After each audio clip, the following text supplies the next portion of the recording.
Yo, alright, so there's lots to talk about, so I'm going to try to not make this video super long, but first of all, I just want to say thank you for the support on my recent videos. I've never received traction like this, so it means a lot that people are watching my vids. I don't want to harp on likes and subscribing because I find that kind of annoying when other YouTubers do that, but yeah, I just felt like I should say thank you. Anyway, if you've been living under a rock for the past few days, Ian Garry has been getting shat on relentlessly because of the hypocrisy and cuckery exposed by Red Pill MMA and MMA Guru. That's how I found out about this. I've found so many clips the past few days that I've been having to update this video constantly, so I feel like I have to upload this today before anything new comes out, so let me just find somewhere to start. Ian Garry, he's filming a documentary about his MMA journey, and he regularly posts clips to his Instagram. Well, he posted a clip where his master, some people call her his wife, and him were discussing their relationship according to the outside world, and they end up mentioning a fat wanker with a beard, which everyone thought was the MMA guru. Here's that clip. Literally, I'm sorry, but no, I love you and I will be there for you for so much in life.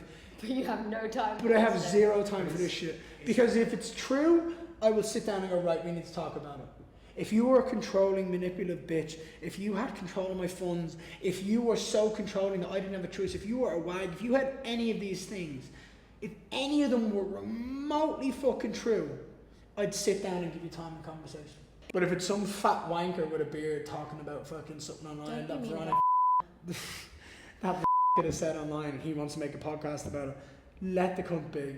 And now from Ian Garry's mouth, he said, if you were a wag, then we'd actually have something to talk about, right? So I didn't know what a wag was, so when I first watched this video, I'm like, what the fuck does that even mean? The term wag apparently originated during the 2006 World Cup.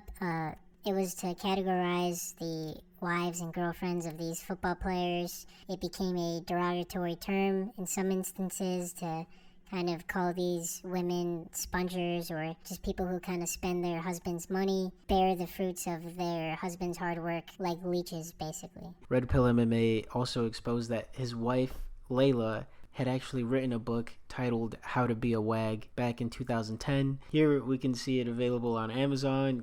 You couldn't write a better joke. This woman is 40 years old. Ian Garry is 26. Her ex-husband is his nutritionist who has him on a vegan diet, dude. In the same video, he tells her to... I'm gonna cry with Curtis then. You cry with him. Go cry in your ex-husband's arms. my new boyfriend. Or your new boyfriend.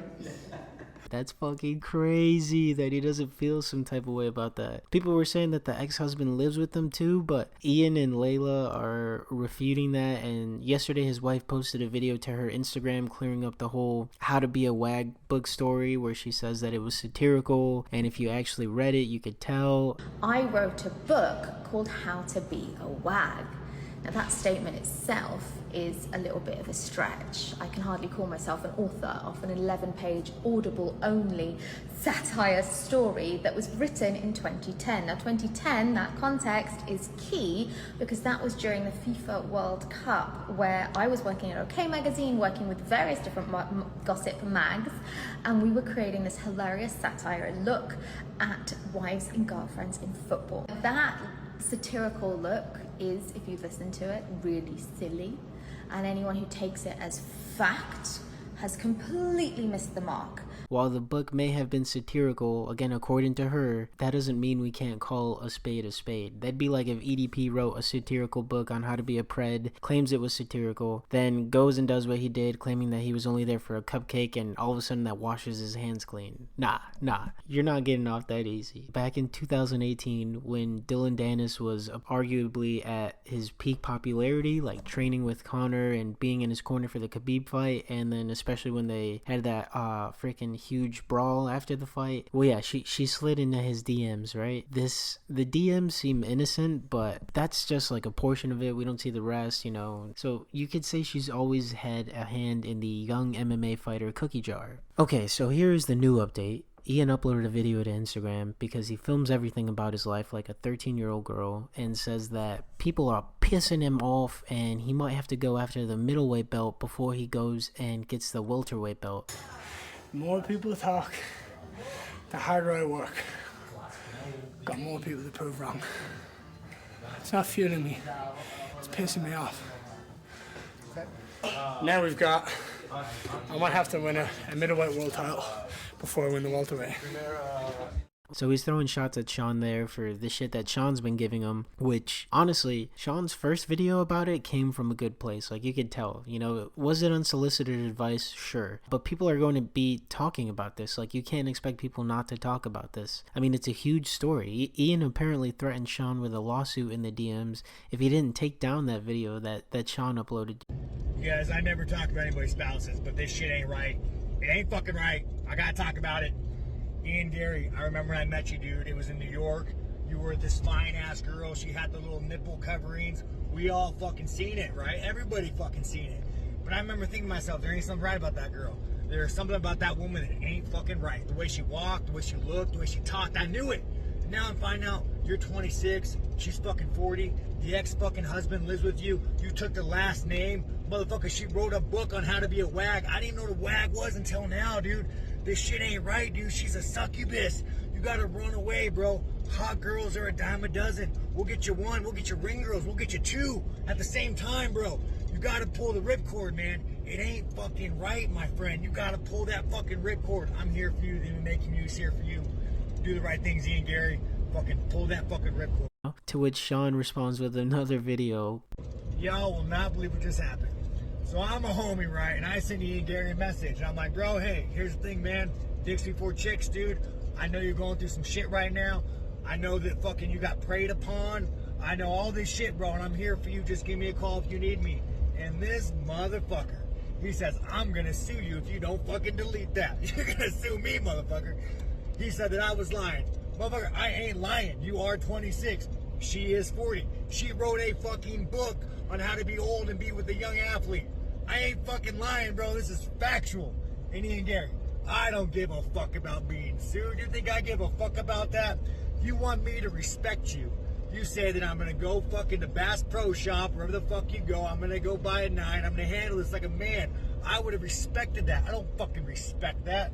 But hey, I fucking expect nothing else from a man like you. Do you see why the Logan and Nina lawsuit set such a terrible precedent now? Like, I hope to God shit like this doesn't continue. Good on Sean for not giving in, but suing people for getting back what you regularly try to dish out is comical. And here's where the hypocrisy comes into play, because Ian is saying that these rumors are slander. We have to take a look back at how maliciously he twisted Neil Magny's words when they fought a few months ago. And what's even more dangerous is that if you're like me, you try to look up what it even was that Neil Magny said. I couldn't find the video of what he said, which left me at the mercy of whether or not to take Ian Garry's words at face value. I didn't, because even when he's trying to quote Neil Magny at the press conference, he's just talking over him like he's in a freaking Call of Duty lobby or something. That doesn't really show me that you have a strong argument, if I'm being honest. You know, you're just talking over someone, not letting them get their point across. And there's a whooping that you give your son now, like to kind of teach him life a little bit. And being a father, I've become quite accustomed to that kind of whooping now, and that's kind of whooping I'm looking forward to giving on Saturday. I mean, I know he's out there, he's very cocky, he's feeling himself, everything else like that, but every once in a while, as dad, you got to step in like, hey, settle down, son. I got this. You got some growing to do. No. Neil's not answering a question. He's going to sit there and he's going to be quiet. Nobody, there is no right to ever put your hand on a kid, ever discipline anything. You want to play victim so bad, bro. Mate, you're a father. You never lay your fucking hands on a child ever. You know exactly. Yesterday you said. For a fact, I'll never put a hand on a child. Yesterday you said I'm a father. I've been accustomed to that type of beating. Yeah, dude. And I'm gonna whoop that ass on Saturday. You can play you'll do all you fucking want. nothing. You'll sit there. You'll shut up and you'll do what you're told. It just screams bad intent, you know?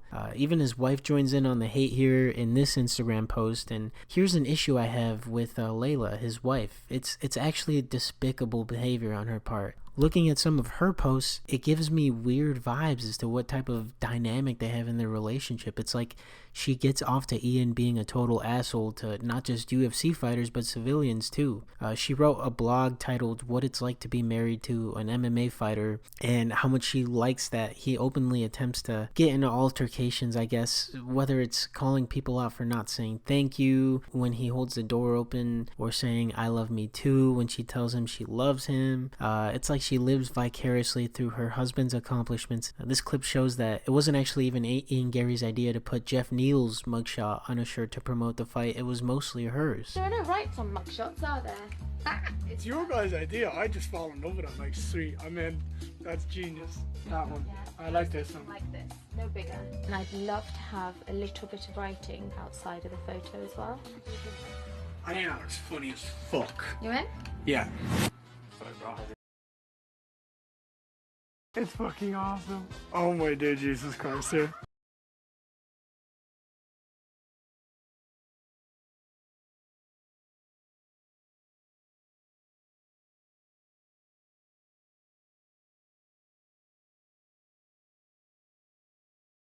Another clip of an interview shows Ian talking about how she egged on Ian Garry to fight Hamza in an elevator while Hamza was with his wife. I'll tell you a funny story about Kamza. We got in the elevator and me and my wife stand there, press the button, doors open, Kamza and his missus.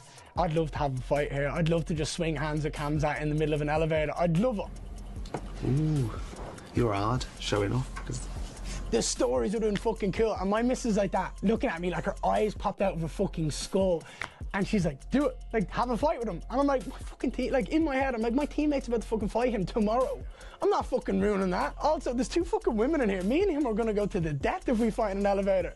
We step out with the lift and my wife just looks at me and goes, you're a pussy. Like, what kind of person do you have to be to act like that as a 40-year-old woman? You know, it's not like age equals maturity, but that's like a staff sergeant's dependopotamus of a wife trying to blast a lance corporal for low boot blouses or something, you know? Like, she has no business doing that. The more I look into the relationship, the more it reminds me of Machine Gun Kelly and Megan Fox, except Megan Fox isn't telling him to drop diss tracks on other rappers or just start shit for no reason. She, like, it doesn't seem like she would get off to that. They're cringy. Yeah, they're cringy, but, you know, I wouldn't be surprised if she is the one who masterminded the whole manipulation of Neil Magny's words either. Just to further prove a point about how weird of a dynamic this is between them, here's Dustin Poirier's wife, Jolene, holding him back at a parade after some retard holds up a sign that reads, "Your wife is in my DMs," you know, copying Conor McGregor, all that.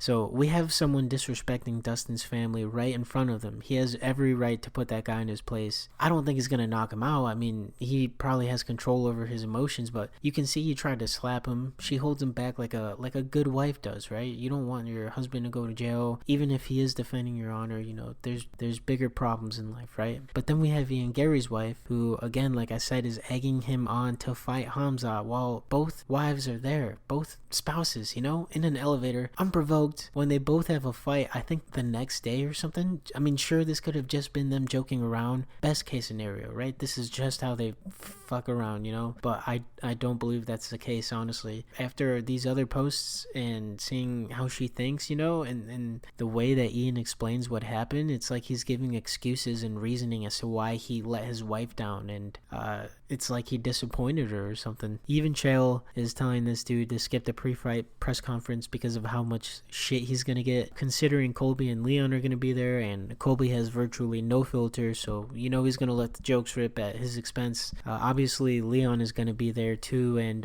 Ian just got kicked out of that gym not too long ago. Ian says it's because him and Leon are on a collision course and he was respectfully asked not to return, which is a nicer way of getting kicked out. However, as Uncle Chael had reported, Brendan Allen was speaking on it. Brendan stayed very neutral. I felt like Brendan stayed a real gentleman, but it turns out that Brendan Allen also trains at this gym, and he said that Gary's a very nice guy. But Brendan made the comment that there's some concessions that you're going to have to make and things you're going to have to put up with that not everybody is willing to, which is Gary films everything. Every practice, everywhere he goes, he's got somebody that is filming and documenting that. I can see where that would be intrusive. I don't know, maybe lonnnnggg was onto something. Maybe if Ian Garry actually got disciplined as a kid, he wouldn't have a grandmother for a wife, and he wouldn't be such a douche.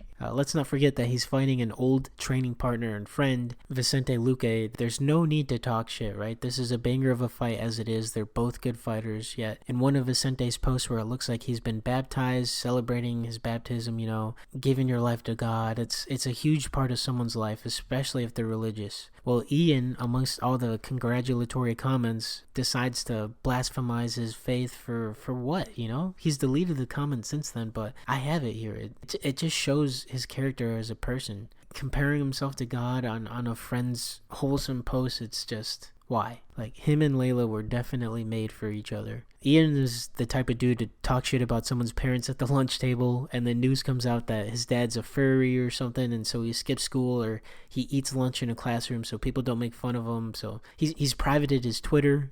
You can see just how salty he is because the Nigerian nightmare Mike Perry made a video mocking Sean Strickland's vlog style, you know, filming in the car or whatever. What's up, guys? It's Sean Strickland here, and when I'm not being a total badass in the cage doing the man dance, I'm talking shit on social media about other people and their beliefs and relationships and religions and stuff. USA, baby, all the way. And we see here Ian Macaco Garry commenting laughing emojis. He made a post with the caption, "Fuck the noise," and then turns the comments off. Those actions are not representative of that "fuck the noise" statement. That doesn't mean you don't care about what they're saying. That looks like you care so much about what they're saying that you're doing what you can to control it. And so you turn your comments off so people don't say mean things to you. So Ian Garry's just been taking major L's this whole week. The only thing that would be the cherry on top is if Vicente Luque knocks out Ian Garry. What do you think, though? Do you think he'll show up to the press conference? I hope he does. I think it'll be good content for the fans, and I hope he gets ate up. lonnnnggg deserves some justice for that. It's despicable that he got away with it, and he's getting what he deserves, in my opinion. Just a total lack of self-awareness on his part. It's like he doesn't know he comes off as a tool, and his wife gets off to that. Either way, like I said, well deserved. I'm glad that the MMA community pretty much unanimously agrees that someone could be a good fighter and be insufferable enough to still get shit on outside the octagon. Thanks for watching. I hope this isn't too long of a video. Yeah, if I missed something, let me know. Yeah, thanks for watching. Peace.